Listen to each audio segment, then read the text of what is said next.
Hello, good people of the world. Greetings from Dhaka, Bangladesh. We just had our first show today, and this is the second show today, when we are going to talk about the events that happened during the week from 6th of February to 10th of February. So, the first thing is that this week, the most tragic thing that happened was in Turkey. And in Turkey, this catastrophic Turkey and in Syria, the catastrophic earthquake.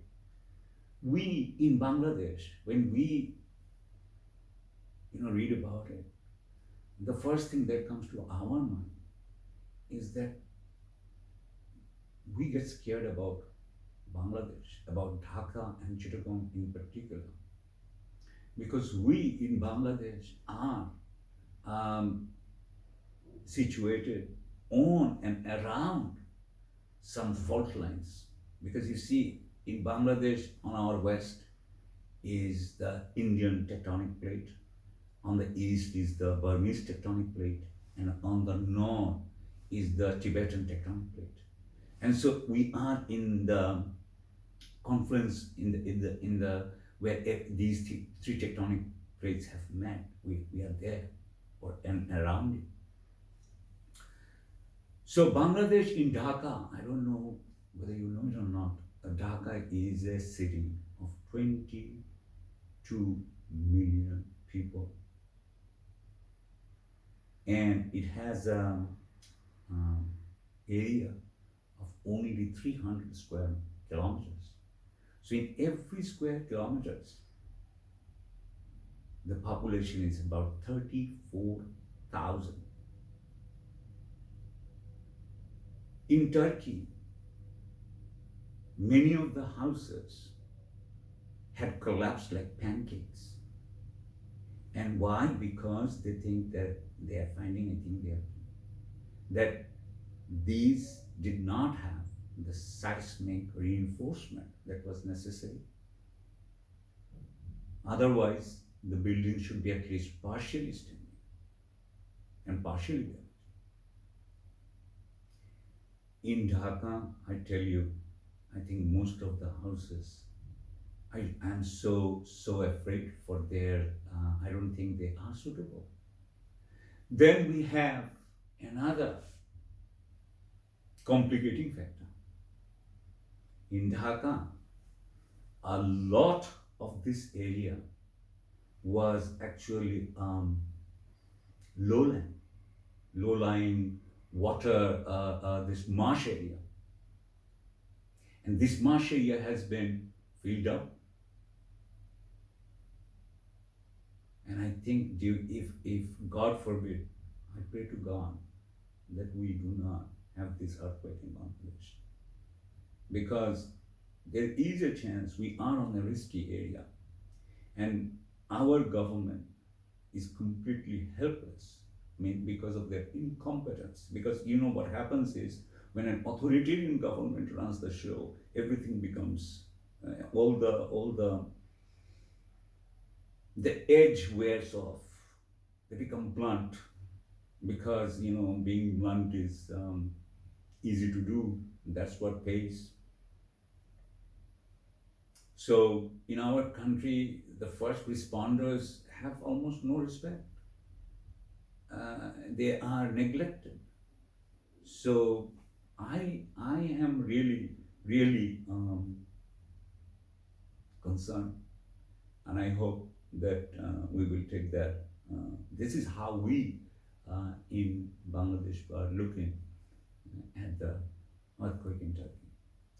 The second the topic I want to talk about is something happened in our neighboring country, India, and but which affects us a lot. The Adani Enterprise debacle, you must know about it. I don't want to go into it. This has been the news worldwide for last 7, 8 days.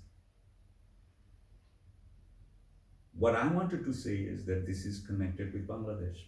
Washington Post has done a news that Bangladesh had given them a very, very um, attractive, one-sided, give them an agreement. How? According to this agreement, which a copy is 163-page agreement, nobody in Bangladesh has it, but Washington Post does. And according to that, there is no price ceiling for the coal. Adani Enterprises can ask any price, and Bangladesh has to pay. The other thing is that the electricity that could be charged by the Adani Enterprises is much higher than in other electricity power suppliers are providing. Now, power supply in Bangladesh is a totally rigged game, and I don't want to go in there now because we have. I'll go a bit. I think I should, but before that, let's continue with Mr. Adani. In Bangladesh, 2009, when this government came, they had done an indemnity law, according to which nobody can sue the government on account of their agreements with power suppliers. Then they had their very favored business people. They became the power suppliers, and we have a installed capacity of, I think, over 22,000 megawatt now. But we, even if we cannot run them, even if we don't use their electricity, we have to pay their capacity charge. And in our country, every year we have been, I think, paying around $700 million to $1 billion every year as capacity charge to these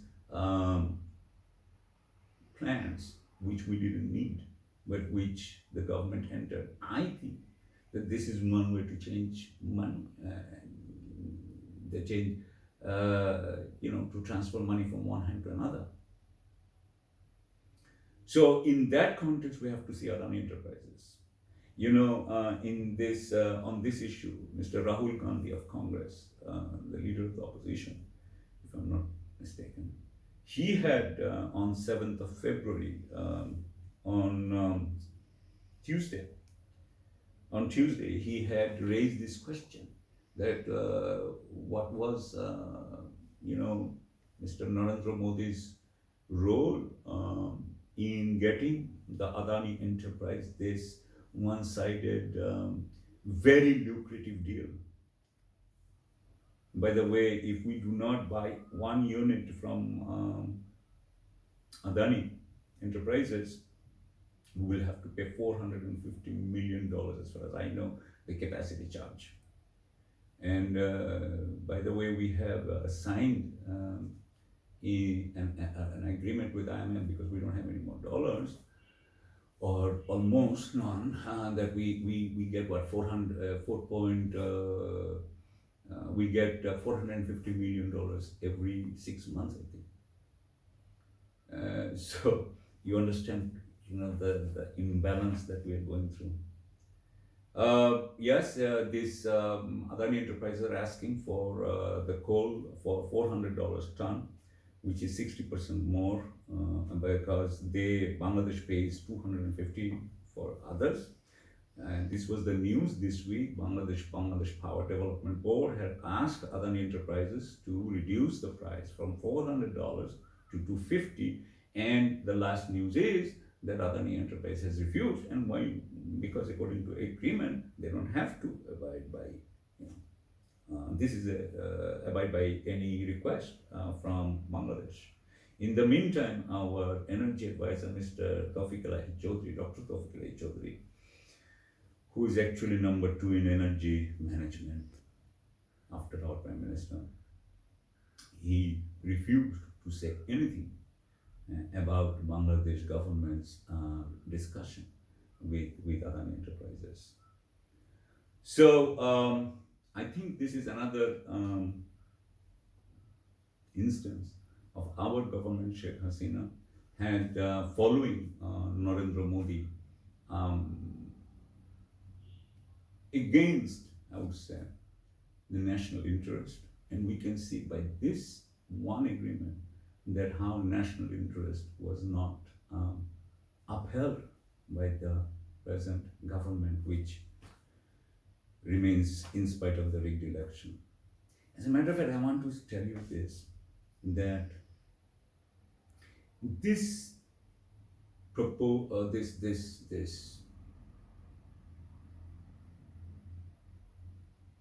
this proposal or this thought of doing this program actually was triggered by these Indian programs on social media and television, which are some of them, I'm talking about on the social media, that they are liberal Indian media, and they are, supporting and uncritically this present government of Sheikh Hasina. Whereas this government, this authoritarian, as a matter of fact, I might even call that with many fascistic tendencies, they are oppressing our people. And this, I think, Indian policy has, if it needs to be prudent, then it should cut its losses, and it should. It may consider, I'm not nobody to say should, but they may consider of thinking that, when the people of Bangladesh was fighting the war, liberation war, the Indians on our side and the US was not. And the people of Bangladesh won because of, I would say, by the grace of God. And I think this time,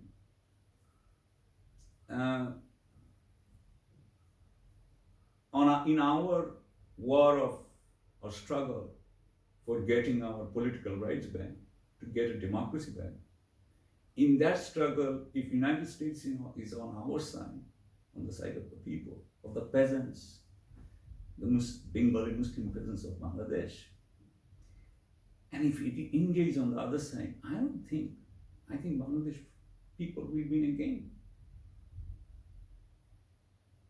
I hope that the Indian establishment in Delhi and the Indian literati, the Indian thinkers think about it. Because we are not communal people. We are not communal. I think the communalism is practiced even by Awami League and even by other big political parties for political reasons. Our people are so simple, hard-working. I mean, when was the biggest exodus of Bengali Hindus from Bangladesh? I'm sorry to say, but it was in 1971, and they couldn't come back in 72. I think they are the ones who were in Assam. And they couldn't come back, and who was in power in 1972? We will move to the next topic on the state of our judiciary, and we have a book fair coming up, I think from 21st February, which is 21st February is the International Mother Languages Day. In that day, in 1952, students and general people died in order to for pressing their demand for the status of national language of Bangla in Pakistan. And that was perhaps the beginning of our open confrontation with the Pakistani authorities, which will culminate in 1971. Due to that 21st February's struggle in 1952, in 1954, Bangla Academy was established, and the role of Bangla Academy would have been to to promote and to guide the development of the language of Bangla. So this Bangla Academy now conducts a book fair, which starts from 21st February, I think, for 1 month or so. And in this book fair, they have banned one publisher named Ideal Publishers. In Bengali, we say Adarsha Prakashani. Adarsha means ideal. And they have, because of three books, I would like to read these three books out to you. One is Development Confusion by Zia Hassan. This is my translation because these are in Bengali, Bangla. So another one is by Faiz Ahmed Tayyab. His book is Fantastical Rhetoric of Irresistible Development. And then the third book is In Search of Mediocrity by Faham Abdul Salam. Now, the High Court has passed order on 8th February, that is on Wednesday, and according to which these ideal publishers will not show these three books, and they should get the stock. I mean, the High Court has ordered the Bangla Academy to give them the stock. My point is that why these three books will not be allowed? Because especially, let me talk to you about the book by Mr. Zia Hassan and Mr. Faiz Ahmed Tayyab. These two are serious books on economics of Bangladesh, as far as I know. And they are taking a critical view. This is our view too, that the Prime Minister thinks that shiny objects make development. Shiny buildings, shiny roads, shiny bridges. But this is a facade. In this country, from this country, every year, about $6 to $7 billion have been siphoned out every year. This country runs on the toil of the working class. We have about 10, 11 million young men and men of very low skill to all these Middle Eastern countries and Malaysia,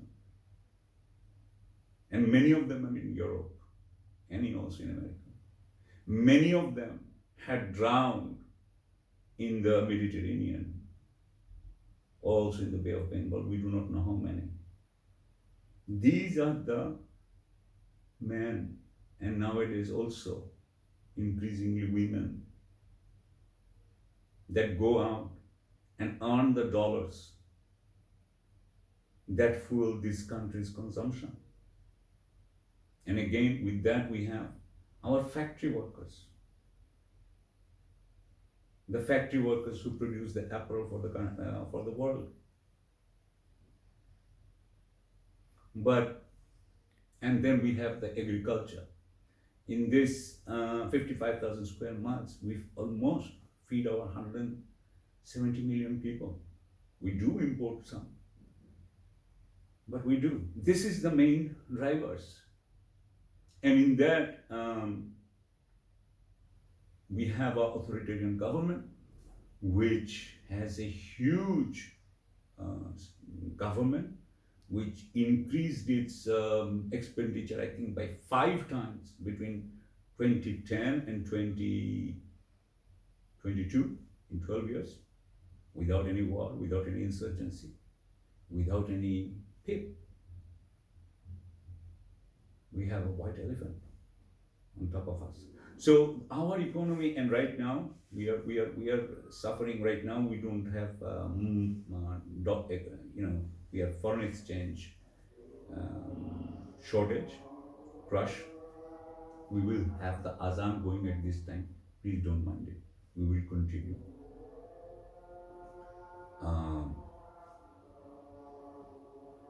Even if we listen to it, that's fine too.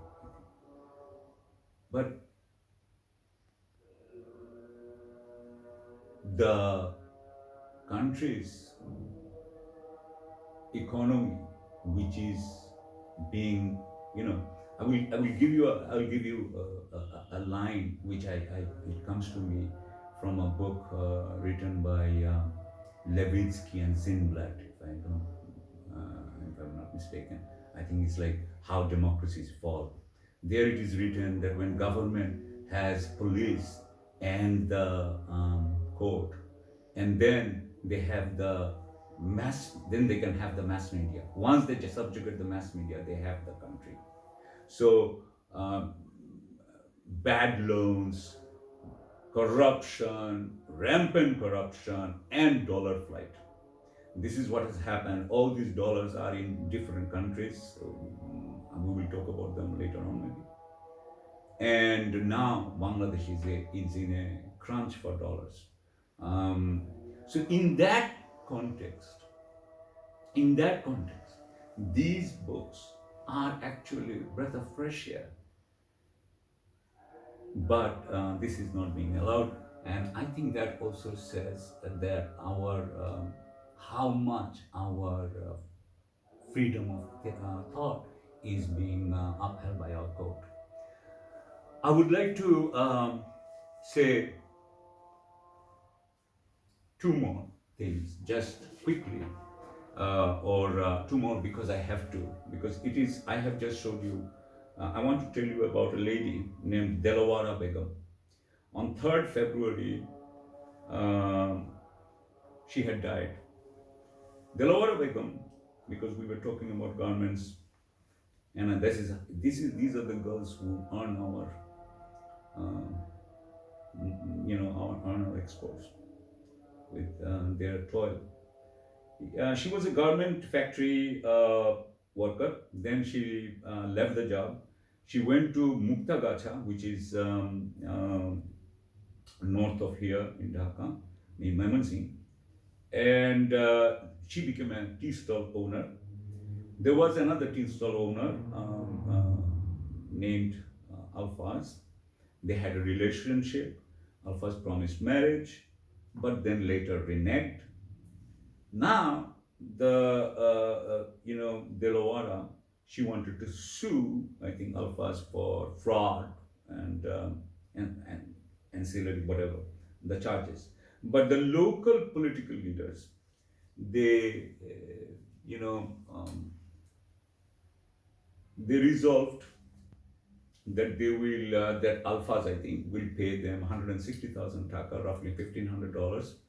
And then they took the $500 themselves and they gave $1,000. They sent it to Delawara with a distant relative of Delawara, because Delawara's representatives were not there in that meeting.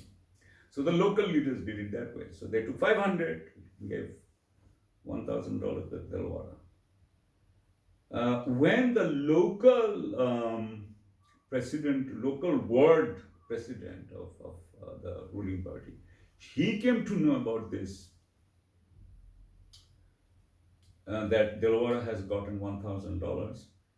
He came and he took another $500 from him. And Delawara, who was absolutely distressed, humiliated, felt disrespected, dishonored, she couldn't take it anymore. And as a final act of revolt, she went to Alfaz's house and drank poison in front of them. And then she lost consciousness.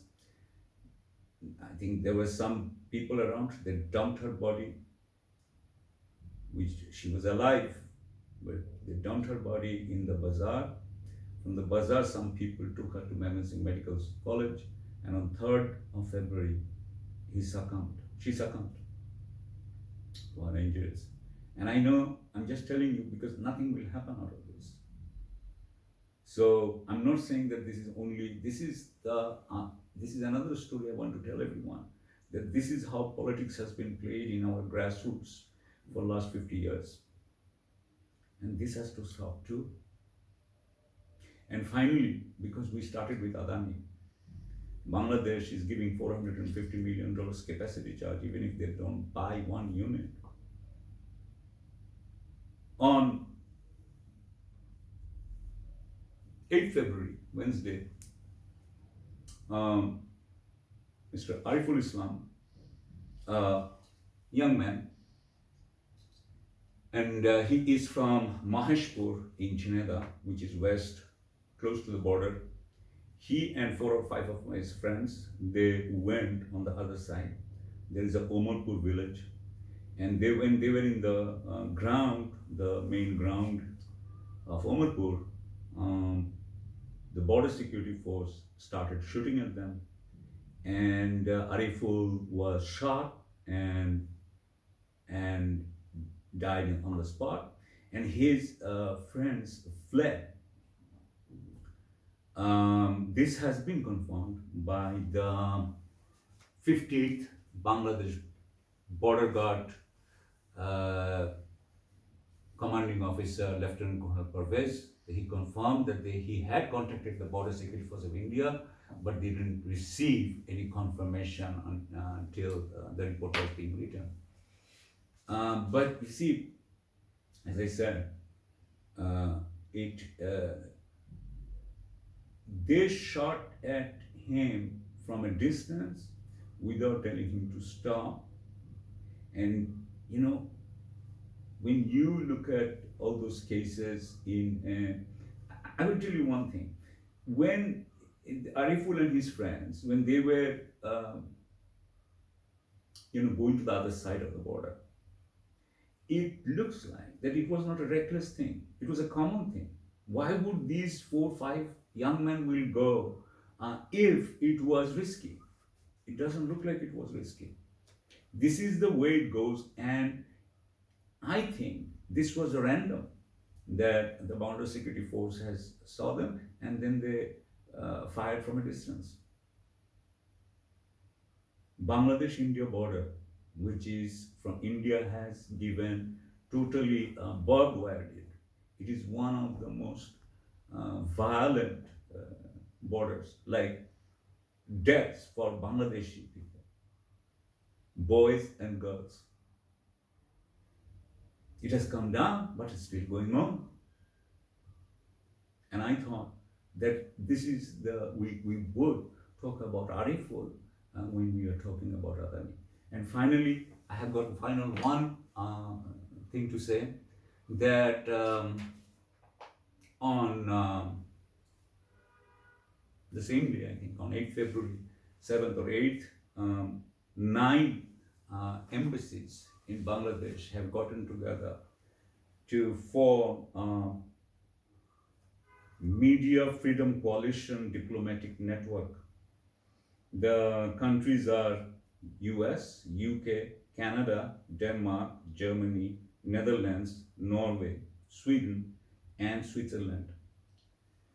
I would like to tell our audience members or listeners, if you are from one of those countries, I would like to say thanks to you, because we do appreciate that they would be monitoring the freedom of media, freedom of expression in this country, because we are endangered right here. I will tell you that so with that, I would like to end this program here. Goodbye, and God bless you.